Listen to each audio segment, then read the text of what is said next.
नमस्कार दोस्तों हनुमान जी भगवान शिव के अवतार हैं। ये बात तो हम सभी जानते हैं, लेकिन हनुमान जी और भगवान शिव का युद्ध भी हुआ था, ये बात हम बहुत कम लोग जानते हैं। जी हाँ दोस्तों, इससे संबंधित कथा का वर्णन पद्म पुराण के एक पाताल खंड में मिलता है।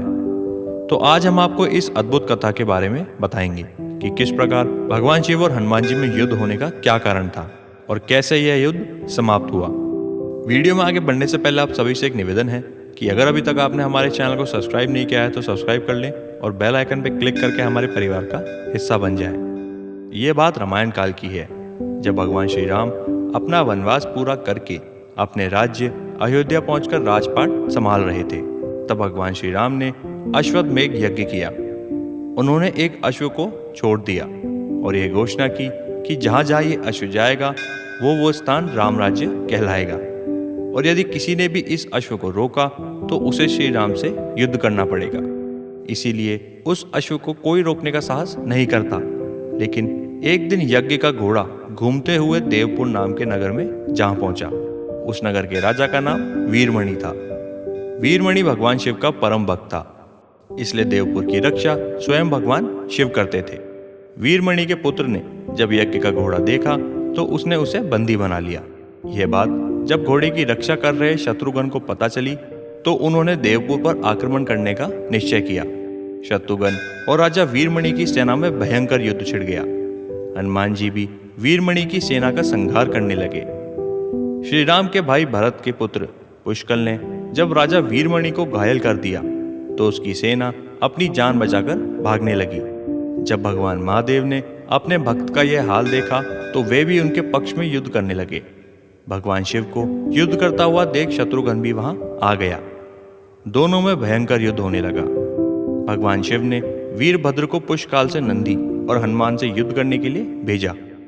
वीरभद्र और पुष्कल का युद्ध 5 दिन तक चलता रहा। अंत में वीरभद्र ने पुष्कल का वध कर दिया। ये देख शत्रुघ्न को बहुत दुख हुआ और शत्रुघ्न और क्रोधित होकर शिव जी से युद्ध करने लगे। उनका युद्ध 11 दिन तक चलता रहा। अंत में भगवान शिव के प्रहार से शत्रुघ्न बेहोश हो गए। यह देख हनुमान जी स्वयं महादेव से युद्ध करने रण क्षेत्र में कूद पड़े। हनुमान जी ने शिव जी से पूछा कि आप तो राम के भक्त हैं, तो फिर आप हमसे युद्ध क्यों कर रहे हैं? शिव जी ने कहा, मैंने राजा वीरमणि को उसके राज्य की रक्षा करने का वचन दिया है, इसलिए मैं युद्ध करने के लिए विवश हूँ। इसके बाद हनुमान जी और शिव जी के बीच भयंकर युद्ध होने लगा। दोनों महाशक्तियां आपस में टकराने लगी। हर तरफ त्राही मच गई थी। यह युद्ध काफी दिन तक चलता रहा, लेकिन इसका कोई परिणाम नहीं निकला। अंत में हनुमान जी के पराक्रम से प्रसन्न होकर शिव जी ने उनसे वरदान मांगने को कहा।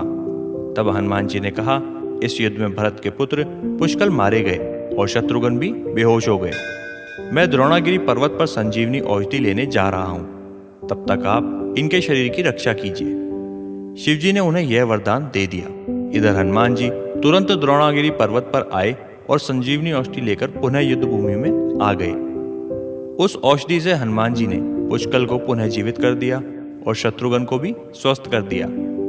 स्वस्थ होते ही शत्रुघ्न और शिवजी में फिर से युद्ध होने लगा। जब शत्रुघ्न किसी भी तरह से शिवजी से नहीं जीत पाए तो हनुमान जी ने उनसे श्री राम को याद करने के लिए कहा। शत्रुघ्न ने ऐसा ही किया। शत्रुघ्न ने श्री राम को याद किया। श्री राम तुरंत युद्ध भूमि में प्रकट हो गए। भगवान श्री राम को आया देख भगवान शिव भी उनकी शरण में चले गए और वीरमणि आदि योद्धाओं से भी ऐसा ही करने को कहा। इसके बाद वीरमणि ने यज्ञ का घोड़ा भगवान श्री राम को लौटा दिया और अपना राज्य भी उन्हें सौंप दिया, और इसी तरह यह युद्ध समाप्त हो गया। तो दोस्तों, यही थी आज की हमारी कहानी। हम आशा करते हैं आपको ये कहानी अच्छी लगी हो। अगर आपको ये कहानी अच्छी लगी हो तो इसे लाइक करें और अपने दोस्तों के साथ शेयर करें। धन्यवाद। जय श्री राम।